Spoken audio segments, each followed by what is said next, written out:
I'm Barbara Thomas. We're here this evening at LTV with the East Hampton Town Arts Council. We are sponsoring a wonderful talk, a panel discussion that is all about the art community in East Hampton. So come on in and join us.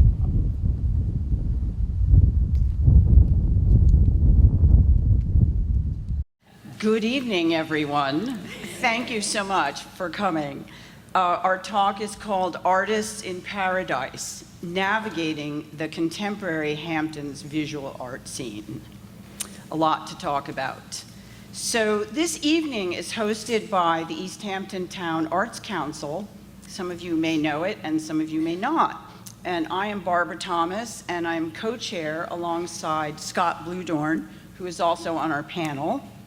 And we've assembled this great panel of leaders in our art community to talk about some prevailing issues of working artists in our area, from established to up and coming.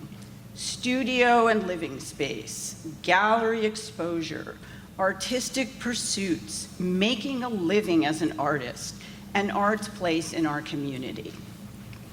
The East End, as most of you know, has been a locus for artistic practice in all its forms for centuries. Since our earliest settlement, artists have flocked to this beautiful, wide-open, light-filled landscape. But what are some of the issues art practitioners face today, from the practical to the existential, in our new Hamptons, in all its changing aspects: real estate, art marketplace, artistic support, and more? Before I introduce our panelists, I want to share just a little bit about the East Hampton Arts Council. East Hampton Arts Council is an appointed committee of the town of East Hampton. We are a liaison between the arts community and the town. I'd like to introduce our Arts Council members, all of whom are here. Scott Bluedorn. We have, I think Donna is here, Donna Corvey, Karen Fredericks, Kate Goldman, Teresa Lawler, Carol Steinberg, and our East Hampton Town Liaison, Councilman Tom Flight. And a shout out, Tom, to Anne Marie Lamprecht from your office. Absolutely. Please tell her that we recognize her.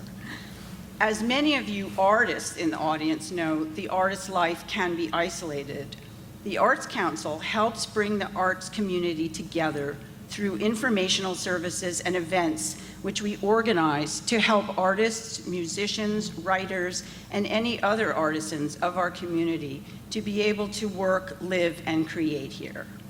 One of these that we sponsor is called Creative Networking Night. We host a few of them each year, where we invite several artists of all types to present what they do, to introduce them to our community, and to help with questions other artists might have about their experience.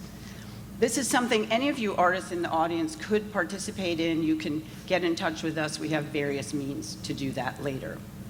The Arts Council has also hosted informational symposia on artists' legal issues, such as copyright law and artists' rights. These are recorded, by the way, and available to be viewed for anyone who would like to follow through with that. And you can find out about that later.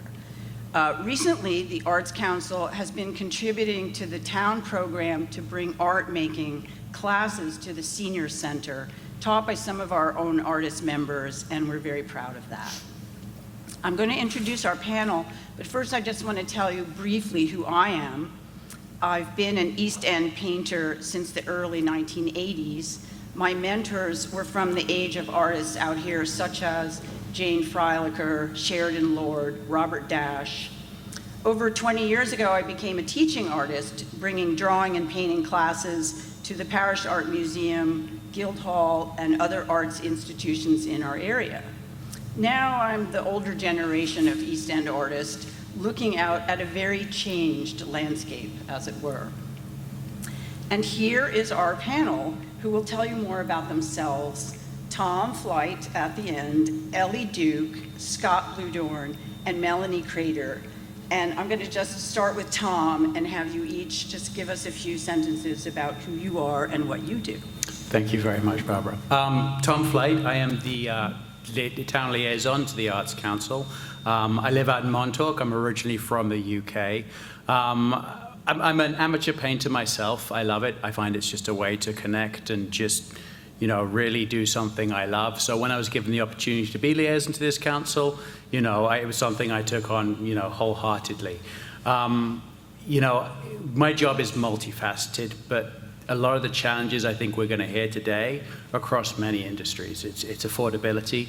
You know, it's how do we help people thrive out here? And, you know, this for me is a listening exercise as much as anything else. It's to hear what my colleagues are saying up on the stage, and also to hear from all of you with your questions as to what you would like to see us do differently.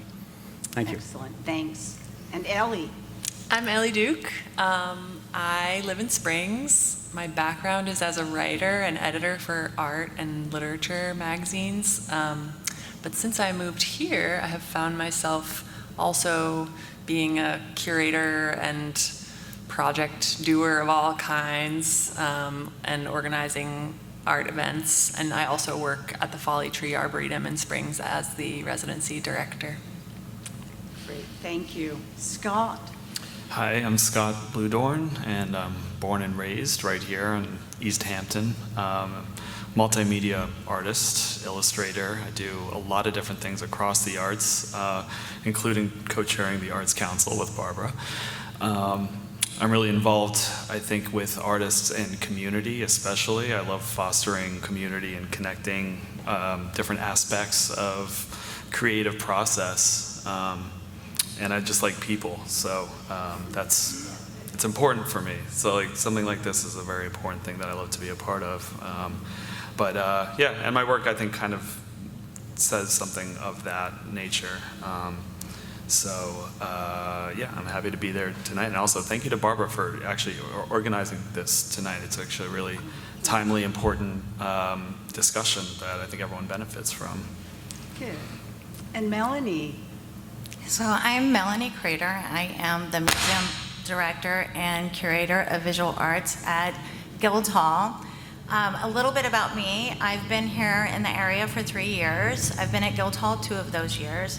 Prior to that, I'm going to start, I have a long career, so, but I'll be very brief. So for the first 14 years I lived in Houston. I was an active working artist, and I also supported myself at first through a corporation job for 8 years at an investment company, while I also taught at the Museum of Fine Arts at their Glassell Studio School. And then I moved over to the Menil Collection, and I started out in the curatorial department and then was in administration. And I was there for a little over 6 years. And then I moved to Los Angeles, California, to work at the Hammer Museum. And I was there for 8 years. And then I moved here. And I worked briefly at the parish, and then I moved over to Guildhall 2 years ago. And I'm really excited to be here. Yay. Thank you. Thank you so much.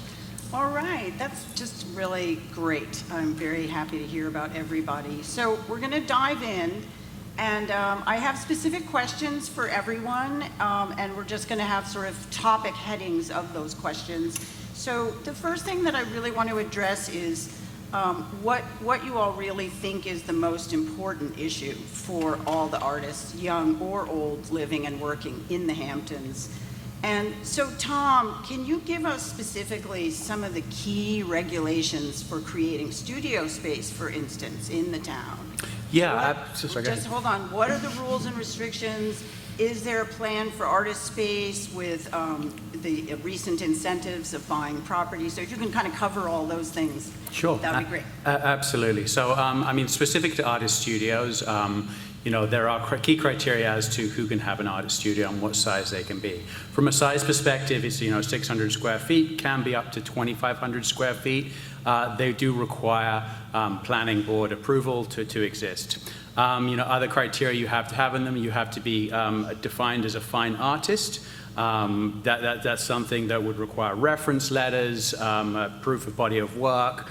You know, and then there's the bathroom piece, which is the one I find the most challenging, and we've talked about in the Arts Council as well, which is that in an artist studio, you're allowed to have a sink, but not a bathroom. And, you know, when I talk about this with my colleagues at Town Hall, I said, well, should we have a bathroom here? It's our place of work. So, you know, it's one of those things that, you know, I want to work on. I mean, you know, I think space is the key for artists, and it's not just here, it's at a lot of places. I was just helping my mum move recently, and we went to take an arts class together, and we're talking to the artist teaching us, and she's like, yeah, the spaces are becoming more and more challenging. The studio next door is now a plastic surgery office, and it's a sign of the times in a way. So going back to kind of regulations and initiatives we've got for space and housing, there's a variety of pieces on the board. We recently completed an affordable housing program, the Green at Gardeners Point, where there's properties that if you qualify, you can get on the list there for $1,500 a month for a 2-bedroom. Then we have a project going on at Cantwell Court, for people who actually want to buy their own home to try and create entry-level home spaces. And then we have programs such as the ADU program, the accessory dwelling program, which is if you're an existing homeowner, there are grants and loans available to help you to build affordable housing on your property for people. So that's the first piece of the space. It's kind of getting people somewhere to live. The artist studio piece, I think it's something that we need, as a town board, to sit and work with the council and say, hey, look, we've had this for the last few decades. What does this need to look like going forward? What needs to change? Excellent, thank you. Well, I'm sure we'll revisit that subject a few times. Scott, I want to ask you, you did tell me once that you had considered that you had to actually leave the area because it was unaffordable for you, but you, thank goodness for all of us, managed to stay. And I just really want to hear your anecdotal, personal experience as an artist in terms of the housing studio space dilemma in East Hampton. Yeah, I've definitely encountered a number of times where I thought, housing became a problem mostly through ending of leases and timing, and of course the unaffordability. During COVID, that was especially hard. I've always found, for me, it's been community that's kind of stepped up and said, well, here's this possibility, here's that possibility.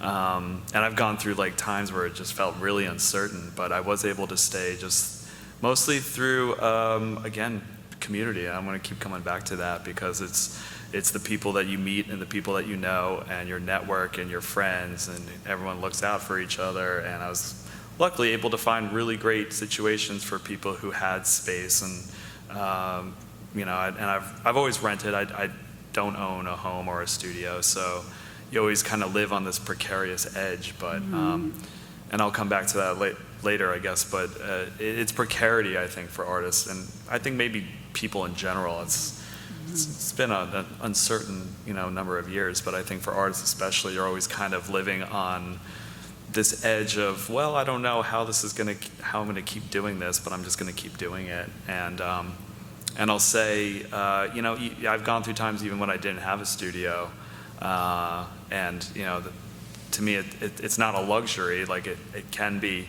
something that artists need, but I'll say artists make do. Anything from a basement to a garden shed to some artists work outside, and that might change your practice in an interesting way. So artists find a way, and I think I found a way a few times. So yeah. And thank goodness. We will revisit that too as well. Melanie, I have here, I've written to you, Guildhall is the central hub for artists in the Hamptons. And your seasonal program, which you can all see over there, featuring Mary Heilman, who's a wonderful artist who lives out here and is a long-term artist, is on the cover, is a stupendous book of all the things that you're planning to do this summer. How do you feel about unknown upcoming artists being able to relate to that kind of very high-level Mary Heilman, that's being presented? And can you share with us some of these great things that I know Guildhall is doing for artists, which are some featured in your book? And then, so feel free to tell us some of those, and then some of maybe the difficulties that you've experienced, the artists that you've come across here, what those might be. Okay, sure. So a little bit about what we're doing at Guildhall, and I'll address the other questions. So we have a long history of being an artist-driven, interdisciplinary institution, and I think that for me, that's what's really exciting about it, because artists are multidisciplinary, and when you are at an interdisciplinary institution, there's a lot more opportunity for artists and collaboration. So, and it's also the way artists are working these days. And so we have a museum, a theater, an education center, and one of the things that we did is we upgraded our facility. It's a state-of-the-art facility. And we did that because we were listening to artists and what they need, today's artists, and what they need in those spaces. So, but what a lot of people may not know is that 1/5 of our budget is given to artist fees. So we are again, an artist-driven institution. Like Scott said, artists figure out a way, artists lead the way, and that's kind of how we believe. Many of the people that work there were artists, or or still artists, and so I think that our full heart is in that aspect of it. The other thing is our exhibition program. When you were talking about Mary and it may be somebody that's unknown, one of the things that I like to say, and it was a really wonderful way that our COO, Janine Diner, characterized this, which is we serve artists at every single stage of their practice. And so it starts with, we have a student art festival where we put 8 artists in schools to work with the students to then bring together a fully realized exhibition program. We also have the member show, we have a mid-career slot, and then we have a blue chip slot, or like a very established slot, I'll say it that way, where we have Mary Heilman, Julian Schnabel, and Robert Longo have all showed with us. So I think what's really interesting about Guildhall is that there are opportunities for the widest range, and there's a great sense of pride with all of those exhibitions, or at least that's what I'm seeing with all of the artists. They're all taking it very seriously. And one of the things that I'm doing in the museum, and that Andrea and I talk a lot about, is the fact that I'm trying to bring that high level of presentation to the museum, whether it's our student art festival, whether it's our member show, or a Mary Heilman show. We give it the same level of attention. So I just want to let everybody know that because it's really important to me. And then I think for all artists, and what I see is a little bit universal, and it's, what do you want out of your practice? I think that asking yourself that is really important. And when I was teaching, I used to talk about this a lot. And throughout your life, just like, everything else, things change. And so what you're expecting from your practice, or what you want out of your practice, one year may change the next year. And I think resources are a problem for everybody. Well, not everybody, I shouldn't say everybody, but resources are always a problem, I think. And the precarity that Scott is talking about exists. It existed when I was in Houston, it existed when I was in Los Angeles. And ultimately, your art practice is a long game. So, and connectivity, I will say that it can be a very solitary practice. And so I think what's interesting about this community is how supportive you all are of each other, and connecting to each other, and making sure that you're supporting each other and showing up for each other, I think is what really helps. And I see that a lot. And it existed in Houston, and Los Angeles was very spread apart, so that part was a little harder, but I see it really strongly here, so. Great, that's great. Well, the artist life is a slog, and if any of you are artists, you know this. I just, for myself personally, when I was sort of growing as an artist, I used to describe my profession as I'll do anything for money as long as it has to do with art. And I thought that was very sort of cute and provocative.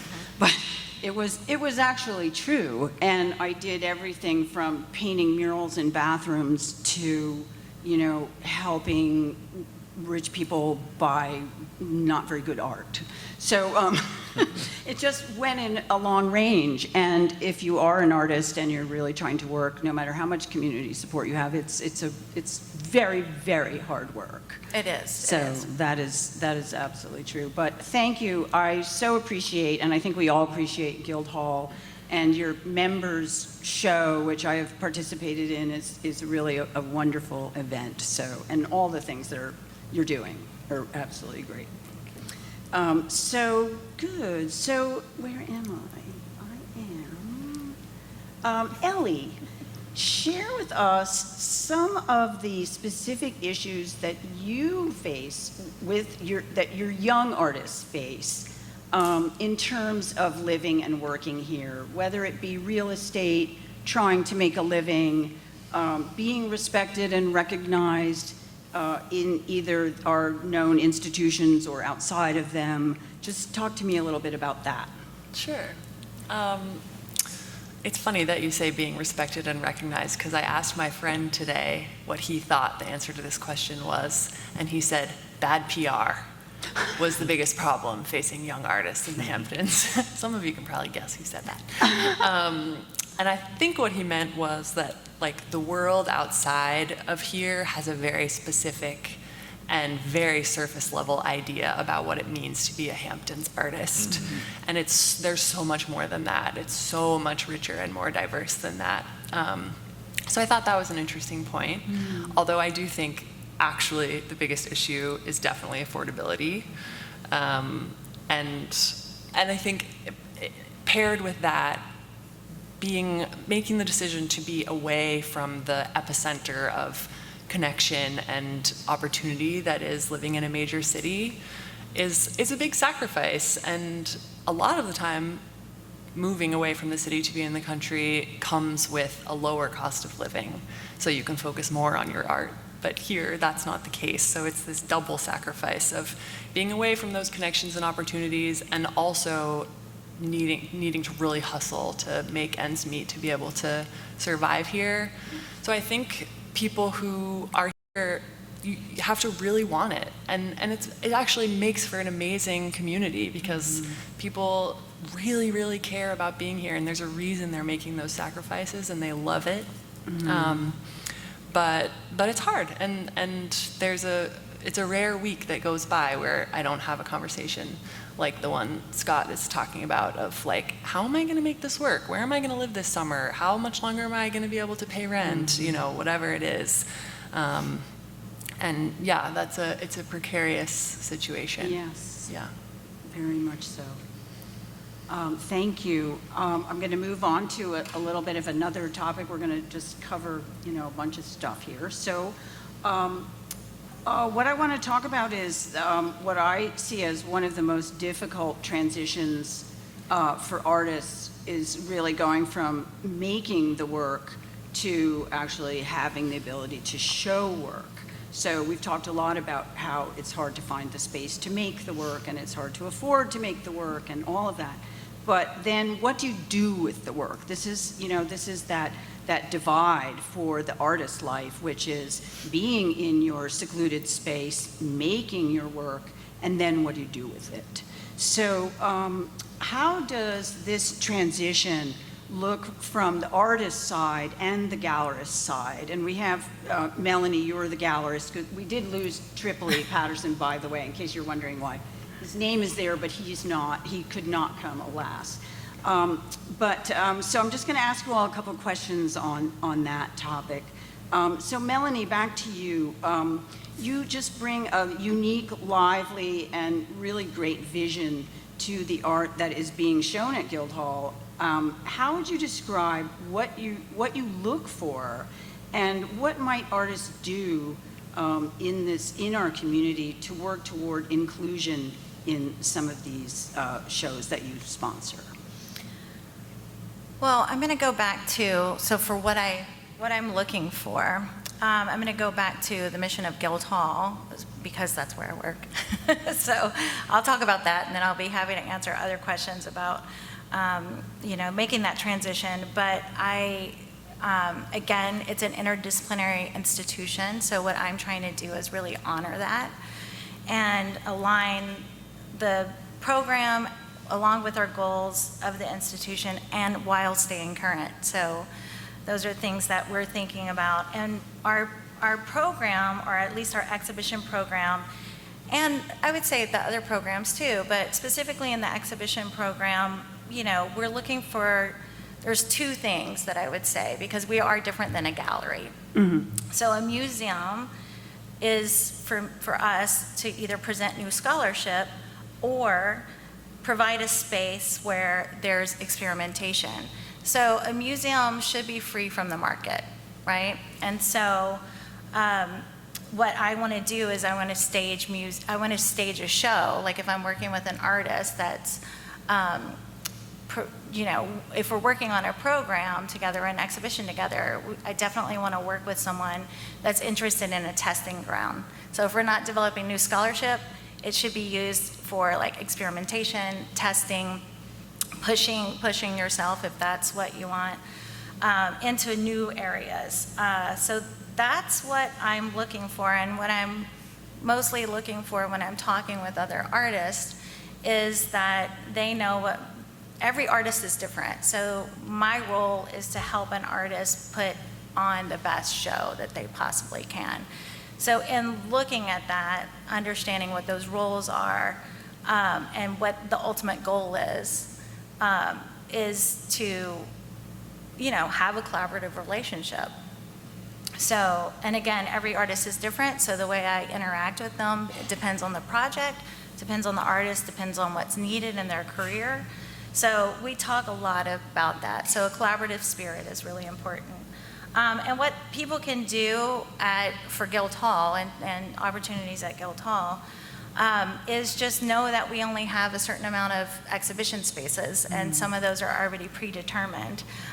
For example, the member show, the winner of the member show, the student art festival, those are things that we do on a regular basis. So even given that, I only have a maximum of like 8 slots per year, 8 to 10 slots per year, sometimes less, sometimes more. And so what I would say to everyone is be open to other opportunities and knowing that. But what I've done since I've been in this role for the last 2 years, I've gone to a little over 70 studios. So I've done 70 studio visits.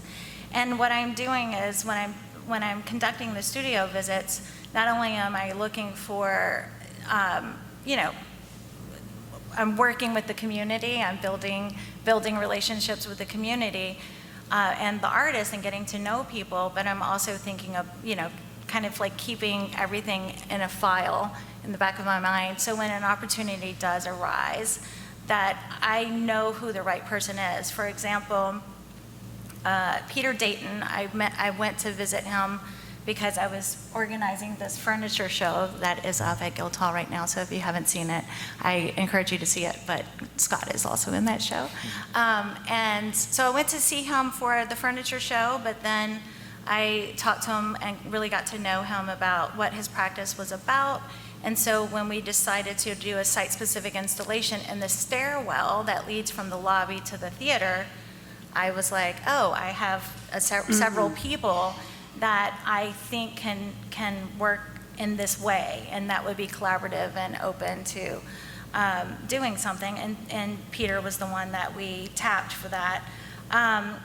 We also put on a permanent collection show a few years ago, and I felt like the work stopped at 1980 and it needed to be brought up to the present, so I invited Lori Lambrick, Linda Alpern, and Mark Mann to participate in that. So that's how I'm, you know, looking at artists when I meet, looking, you know, for artists when I'm meeting with them. And I don't really know when things are gonna pan out in that way, but at least I know who is in the community working. The other thing is that we're Amy Kerwin, who's now in a different role at in a slightly reorganized role where she's the chief, she's in charge of public engagement and impact. And she has organized these art socials, which are about community gathering, and she has an artist come in and provide workshops, so you actually take an artwork home. So that's another that's another opportunity that we have, that we've created. And Anthony Madonna, who is now our director of theater and performing arts, also still oversees our Learning and New Works program, and he's done a tremendous amount of work meeting, artists and working in the schools. And so we have, again, 8 artists working in schools right now for this student art exhibition. So those are some of the other opportunities, and I would just say, be open and get to know us, and something will happen eventually. It does sound, I want to get to some other Yes, I know. answers, but that's fascinating. I always think of, when you're telling me all these things, I'm thinking, does everybody know that you do all of this? Like, how can people know? And maybe we'll talk about that later. Yeah. But because, there's always the museum, which you are, is this kind of, edificial kind of entity that maybe emerging artists might not feel like they could be part of that in some way. And I'm just posing these Right. kinds of issues that, might come up. So just kind of interesting, more conversation on that maybe another time. Well, there's the member show, and that's a non The member show is good. So I think everybody should have that on their radar. Yes, Okay. okay, we'll go on with that, thank you.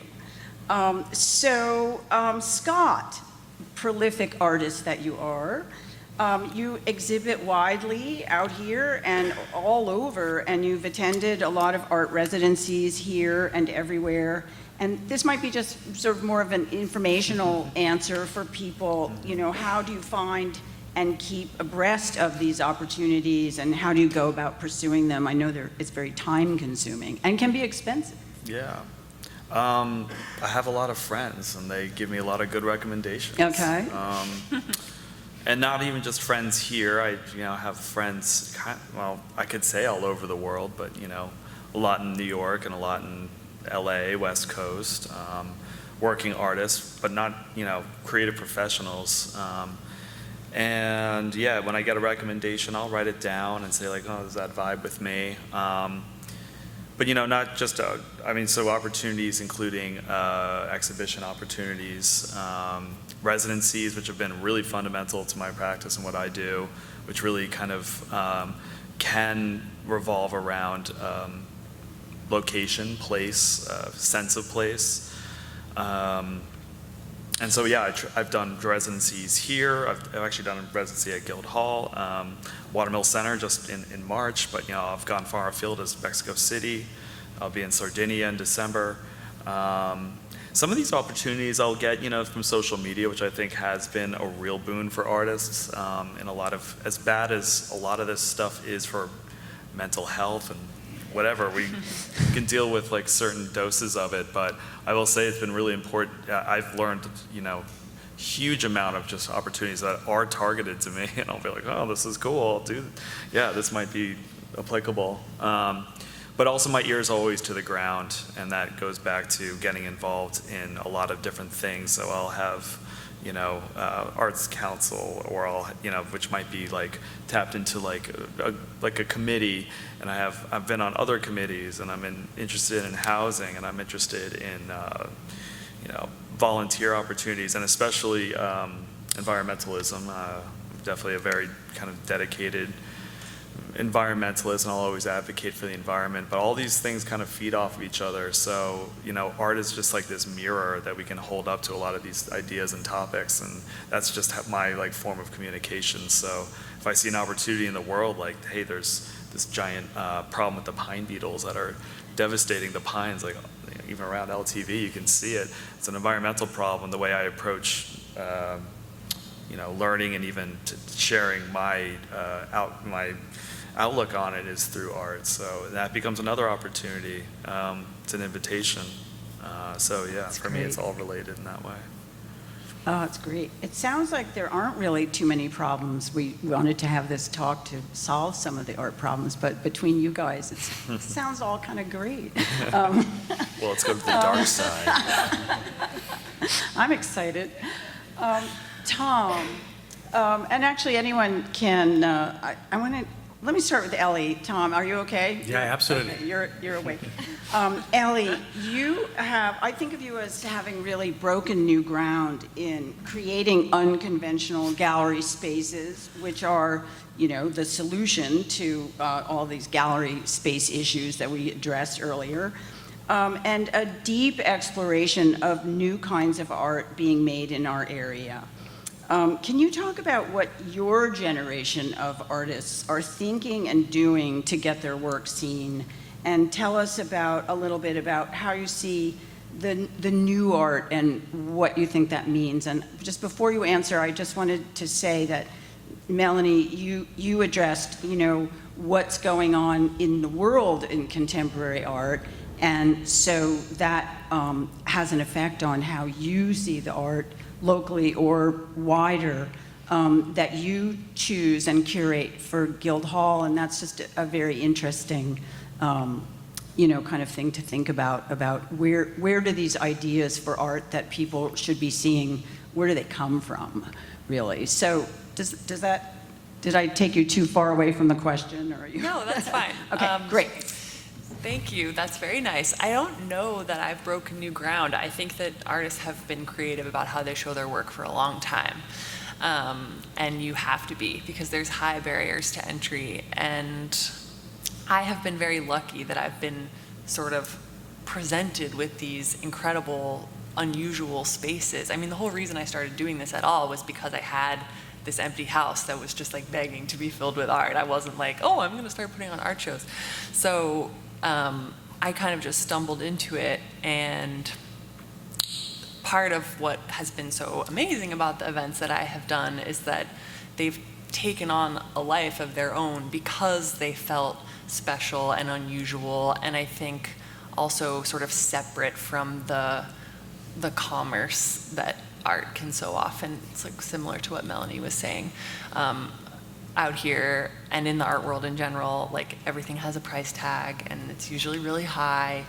And I think I've been able to offer something that feels way more approachable and like true to the spirit of what making art to me is really about and what's so fun about it. It's like exploratory and playful and about connection and seeing things in a new way. And I was able to do that because I didn't have to like meet a bottom line or pay someone rent or whatever. And I think that it also, that's how the artists that I have, a lot of the artists that I have worked with are in their art practice too. And a lot of the time it's because I hesitate to say this because I don't want to be like advocating for a world where artists aren't surviving off of their work and they have to like have a full-time job and fit their art into like a corner of their day. But the fact of the matter is most artists out here can't survive just on their art. It's a really hard thing to do anywhere, especially here. So what that means is art their practice maintains its status as like a place of pure exploration. So like an example that I love to talk about is Jasmine Chamberlain, my good friend, who is a floral designer and has a thriving business and supports herself in that way, and she's very good at it and she loves it. And then she also uses florals in her sculpture and in her installations, and she makes these beautiful things that people really respond to and love, and she has a very unique point of view, and every time I put her in a show, it's like she's one of the main artists that people are like, whoa, who is that? I've never seen anything like that before. But she's working with materials that are living and dying. It's not easy work to sell, and the only reason she can do that is because that's not the most important thing. That, you know, she's doing it because she like loves it.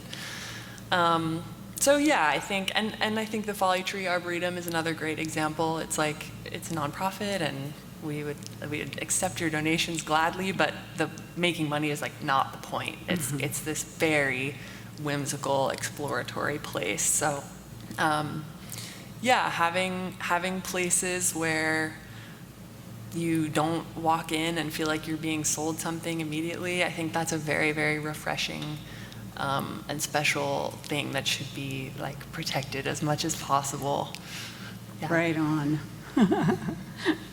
I absolutely agree with that. I think that's great. And by the way, the Arts Council, in their CNN, one of our shows, we had Jasmine, is her name, right? Yeah. Which is a great name for a floral designer. Yeah. And it was just magical. It was just absolutely a really wonderful thing. So, okay, Tom, what do you think, from the town point of view, that the town can do to help really make art a community builder? I know we talk about this all the time, and I know it's a passion of yours in our meetings. Just some little bit historically, during COVID, our local artist and mother of Ellie Idling Duke produced this event called Art Apart, which was this fantastic outdoor artist studio tour because everyone had to be outside. So all of the artists, again, how a sort of a new way of looking at things. Scott talking about artists working outside, Ellie talking about artists not worrying about money, or not for a moment.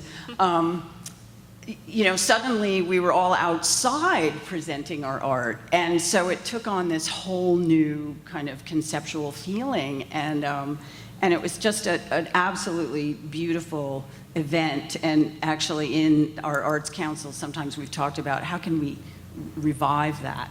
And then just personally, I just returned from Rockland, Maine, where I teach a painting workshop at the Farnsworth Museum. And the museum and the town get together and they host something called First Fridays, which is kind of like in New York, they do that also in Chelsea, where everyone in the whole town was walking up and down Main Street and going from shops to galleries and looking at art and then going into the museum and having a little drink and a snack. And literally, it was just packed with people. And I just think of our town of East Hampton at 6 p.m., it just goes, and, you know, what could we do? Have you been thinking about that? I mean, there's a range of fronts in which we do that. So, you know, one thing that, I mean, everyone knows that we do, we encourage like fairs. We have artists on the green in Montauk, on the plaza, special events that kind of bring forum and bring people together. I think, you know, where the town can kind of grow that is spaces for exposure, in a sense. You know, the Marine Museum is another location. You know, finding spaces where people can actually exhibit, I think, is key. You know, there's so many different means by which we can do it. I mean, I'll start with CPF. You know, CPF is the Community Preservation Fund, and we use that to acquire historic buildings, like the Carl Fisher House. Duck Creek is an example of that as well. And, you know, Duck Creek come to us with a series of special events they want to do there to help, you know, artists out here. Another project we're working on that front is Brooks Park, you know, where Jim Brooks and Charlotte Park had their studios. It was acquired by the town many years ago. We're really trying to plot a future for that, to try and create a hub for arts out here. It's challenging. You know, I think in terms of a lot of these things, we have a town code, which, you know, for those of you who don't know this, we have a town comprehensive plan, which is done every 20 or so years. And from that plan, there are key goals that I, as a board member, have to kind of rationalize every kind of decision I make as to how does it adhere to those goals. And so as we're doing any of these projects, it's kind of coming back to that and saying, how do we do this? And with regards to the arts and the code specifically, you know, how do we marry those two things? So, you know, sometimes the code might be prohibitive for art taking place in certain spaces or art residing in certain spaces. Does that align with what the comprehensive plan goals are in the first place?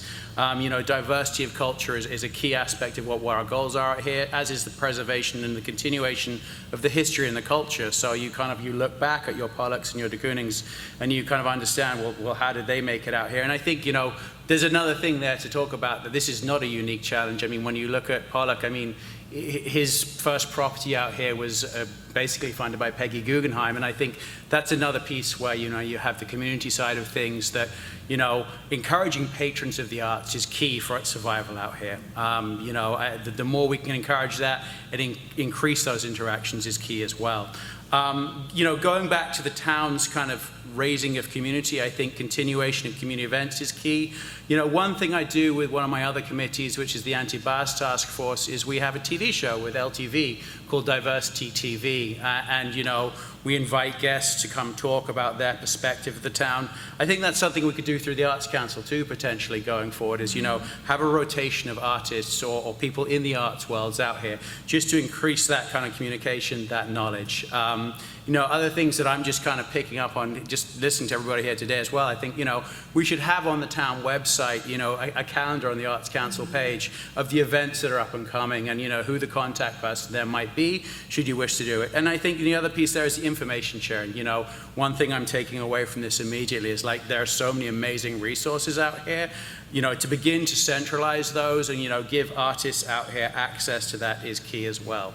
I'm going to put my other hat on here a little bit as well. Aside from town job, which, it's meant to be a part-time job, it's not. My other life is as a retailer. I was in the fashion industry before, and I have retail shops out in Montauk now. And, as a retailer, one of my key goals is to really have a significant presence of local artists out here, be they books for the bookstore, paintings, you name it. And I think as artists out there, I think it's really important to understand your marketplace. There's different areas where you will, be able to sell your work. I have one artist who I work with who, his format is such that he sells a huge amount, and he's found a way to kind of really, deliver what it is the visitors out here want. His price point is relatively low, so he does it. He loves doing it. I don't think he makes a huge amount of money doing it, but he sells a lot.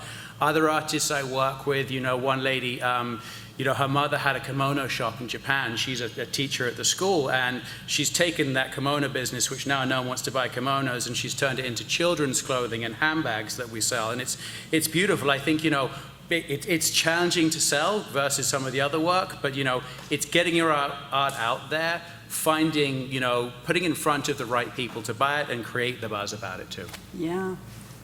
Well, everything you said, absolutely, and it really does lead into our final question, which is, more trenchant than ever.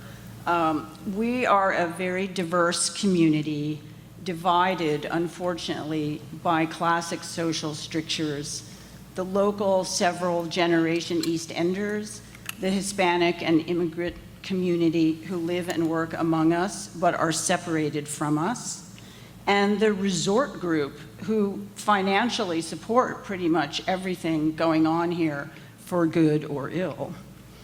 How can we get all of these groups to participate and support art and artists? How can we get the immigrant community to be part of our culture?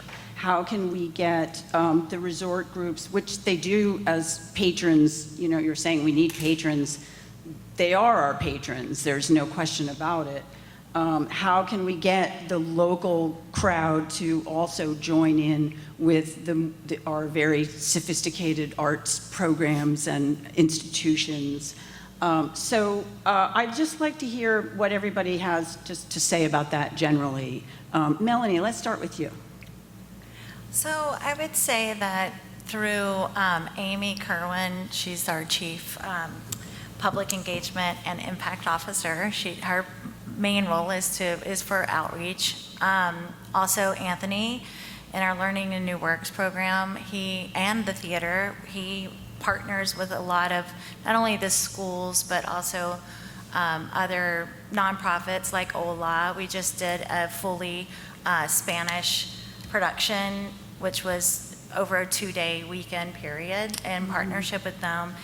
So between the two of them, they are really, we're trying to create programs that are very inclusive, but we also have strategic partners that we are working with to make sure that those partnerships are successs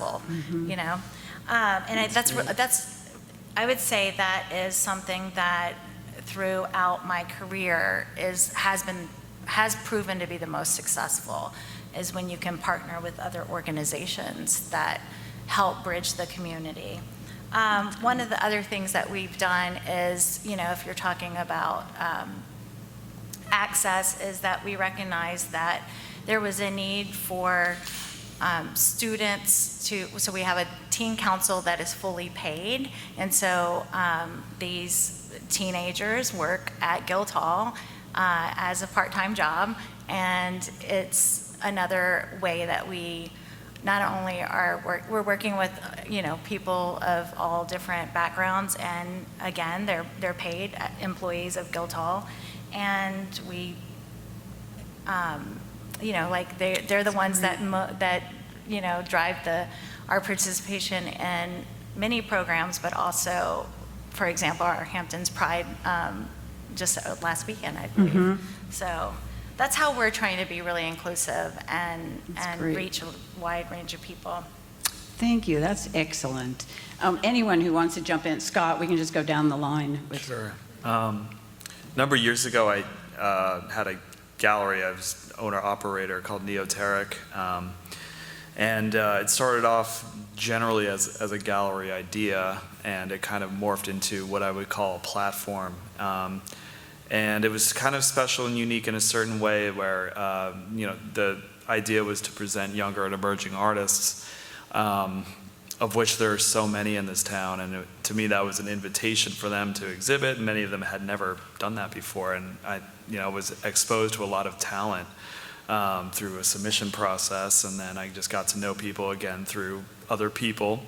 And then the mid-career artists kind of took note, and all the established artists, and then it became this kind of intergenerational experiment that was a lot of fun. And we included music and poetry, and we did fundraising, and that it was a really interesting way, I think, to have integration through all these different kind of creative fields, and again, age ranges and demographics.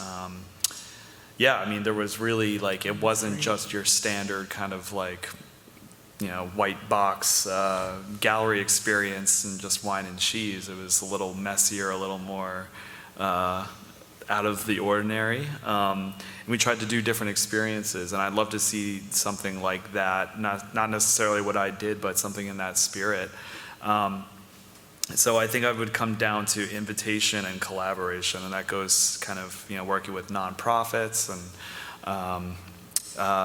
when businesses and nonprofits can include the arts and all these creative people that are just such an abundant resource here, that I think is a really interesting idea for people to be exposed, I think, to maybe the creative fields that they weren't even aware, again, our friend who's Jasmine, who's a floral designer, or we have friends in media and media production, and they have a creative practice, and I think everyone has that kind of thing. So the creative networking night we do with the Arts Council, super important, I think, for, again, creating community that's face-to-face. We spend so much time on screens and phones. It's isolating, and when you get together and you actually talk to people, find out what they do, maybe you're working on a project, and it's almost like two keys kind of interlocking, and say oh, you're just the person I was kind of looking for. That can happen all the time. So yeah, invitation and collaboration is what I would say. That's great. And Ellie. That sounds cool. Yeah, super I want to cool. go to that. I think that the ingredients that will make a vibrant, thriving art community out here are the same ingredients that, I think first the ingredients need to be towards just making a thriving community out here, period, for everyone. This needs to be a place where people can live. And it's not going in that direction. So when I worry about the future of this place, that's what I'm most worried about.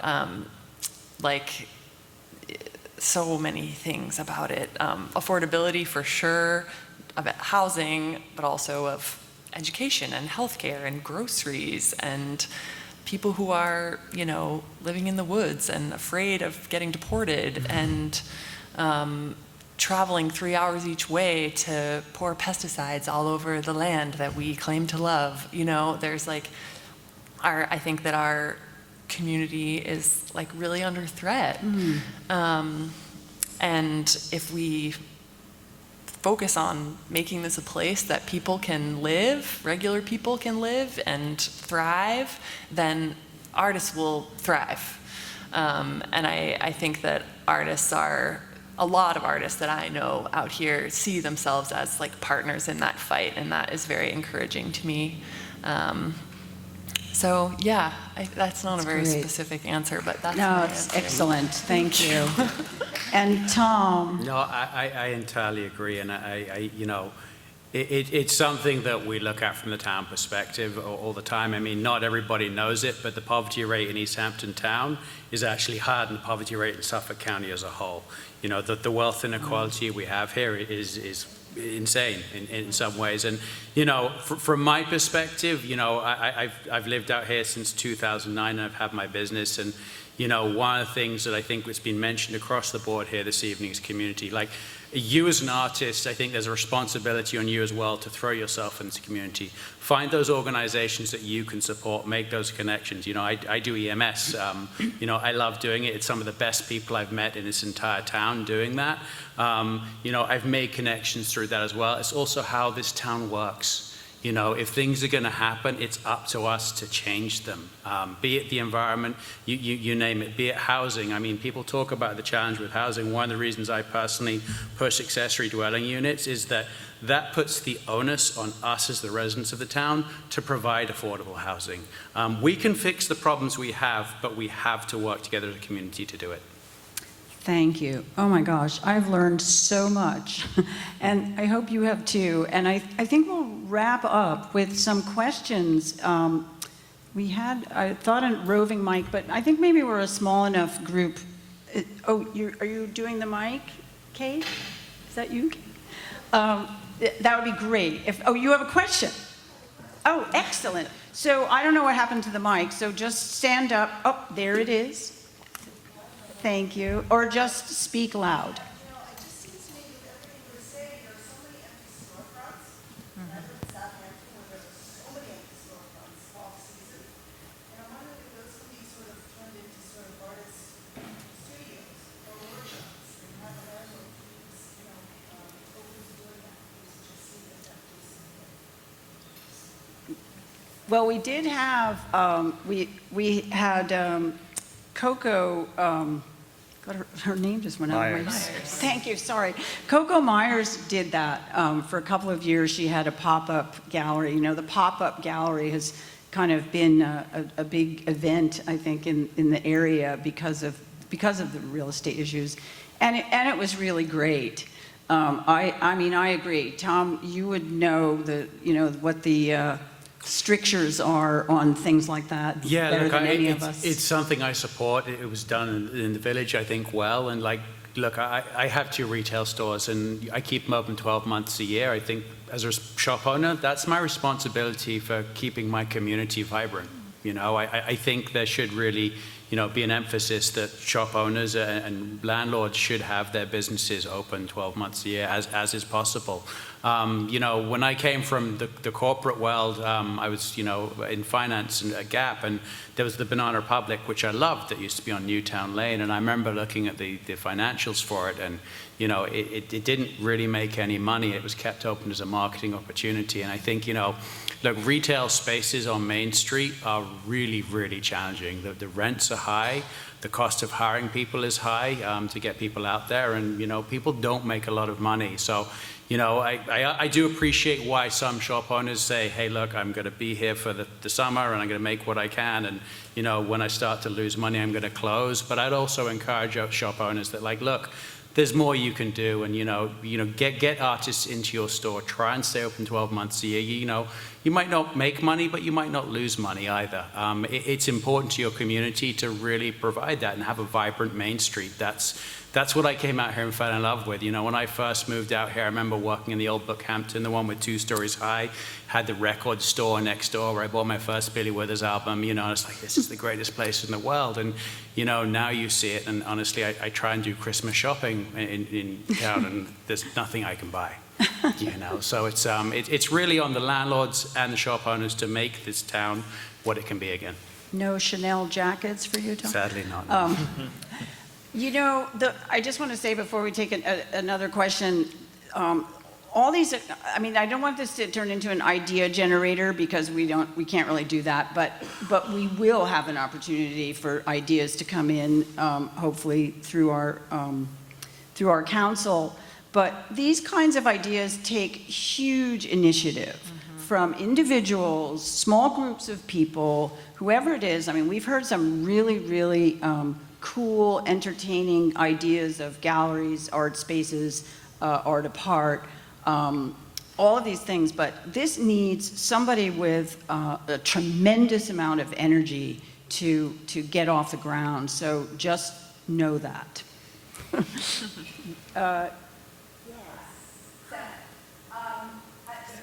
to that point, there's two things I want to say. I mean, one is I'd like you to talk a little bit more about what the East Hampton Arts Council is doing. I think many of us think of the council as being that voice, that energy, and sometimes we're not always as connected to knowing what you're doing, and you know. But the second thing I think that I just want to share, because, and I know that Tom certainly knows about it, that there are a group of people, at least in East Hampton town and the village, trying to look at alternative ways to revitalize these shops and including art and reinvigorating our community not in season. I mean, I think that to try to, season's good for the artists, for us to sell, but we also need to be creating a kind of community that has greater vitality all year round. And we've done research and there are people with lots of ideas, but many, many, many of these ideas, including like a Friday's walk, whoever said that, or I want a Thursday walk, or a Latino food market with an art walk. All of this, it seems that there are huge numbers of rules and regulations that make it very difficult to get off the ground. Because, Barbara, what you were saying is there are multiple communities here. They do it, and not only do they not intersect, they don't always agree or have the same vision of what we should be. The vision for people in retail was to make East Hampton Village an elite village, and that's what happened. I mean, we've all watched it change. So it requires us, and I think through the East Hampton Arts Council, I'm not sure, to maybe reimagine what we want our town to be. I mean, Ellie, you really said it, I think, very well, and I know that Tom is really interested in it, but we've got to change the vision to make it all come together to be the kind of community where our artists are also taken care of and are part of it. So, two pieces to that. Yes, very much. Can I'll speak to that. Yes. The first thing I think we need to do, and I'd love to do that after this meeting, is, you know, one thing we've discussed as an arts council is we need to have a really strong database of how to communicate with you. We don't have that currently. So that's like number one on my to-do list, because, you know, as we communicate, we can put stuff on the town website, but we need to have that direct line communication with you. I think, to your point, that goes back to the comprehensive plan. And you know, we're going to have to revisit it at some point in the near future. It's coming up to being 25 years old. But ensuring that the voice of artists is heard in this community, that can come through the Arts Council, but we need to be able to get in touch with you. So please, you know, do after this event, make sure we have your contact details. Yeah. Are you aware that the comprehensive plan is being done in East Hampton Village? Yes. You know, and arts is not highly up at the top of the list. Yeah, that's out of my remit. It's different. Yeah, no, yeah, The village. yeah. I just read it, it's not there. Here, Carol. So I'm on the Arts Council, so Yes. but ever since I've been on it, I've been saying there should be a Department of Culture here. If we have like a budget of like $500 and we're volunteers, so, you know, they're great things that we'd like to do, but I don't know if we have the ability to. What would it take to have a Department of Art and Culture? So I haven't, Yeah. just let me just stop you right there. I think it's a great question. I feel like right away, the first thing that we need is that communication hub that Tom is talking about, because I feel like the first thing we want to do is gather these ideas, because we can't problem solve here And I don't want those great ideas to just go away after we all walk out of LTV. So I don't know if anybody wants to address, if you want to address that question, but to me, I really want everyone to there is supposedly a book for email to give your contact, and we have to start that as a hub for ideas.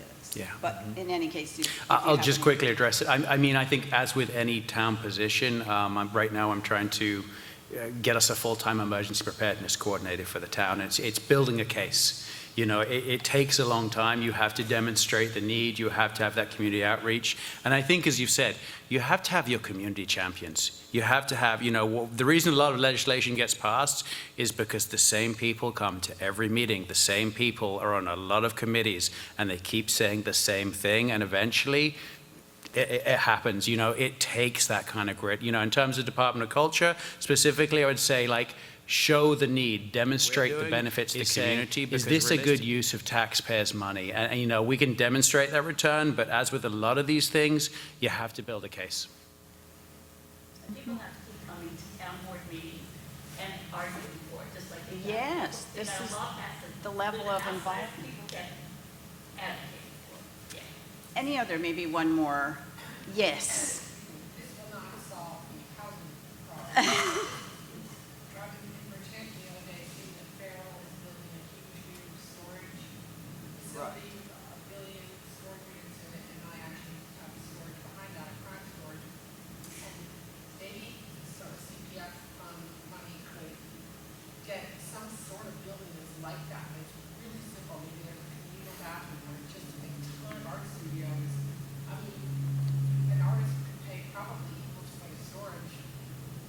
Yeah, CPF money is pretty tightly restricted by law in terms of what it can be spent on, but you know, I think the goal for us, and you know, is to find that middle ground, and that's why I think Brooks Park is a really interesting case study, because you know, look, here is something that these buildings were originally going to be torn down, and then the artist community, you know, rightly came out and said, hey, wait, these have huge historical artistic significance, and you know, the story that you know existed there between the kind of the convergence of art, history, and you know, the fishing industry, you name it, it's critical. It's what a lot of the artistic story about here is about, and you know, trying to get things like that to move forward. How then do you get an operator in there that can manage the property? Because you know, the one thing I'll say from the town's perspective is we're wary of taking on projects where we're going to be providing, you know, the operating income for it. You know, these things have to be self-sufficient. If we can provide a building and it's just capital improvements, then I think you're going to get board agreement. They're like, okay, this is good. But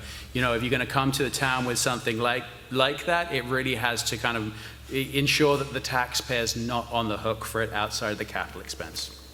All right, I think that's probably, you can see how you could go on forever, because there's a lot to solve with these issues. As I said, everything from the existential to the brick and mortar. Yeah. So thank you so much, all of you were so fantastic. Thank you. Very nice to meet you. So good. Just really, really good. And thank you, Barbara. Thanks, Thank you. Barbara. Thank you, Barbara. Thank you. Do we want to mention there's wine and all sorts of refreshments in the back here too? So you guys can kind of chat with each other more about everything. So when is your next with exhibition? some wine and snacks, right behind you. Thank you. Oh my God, I'm so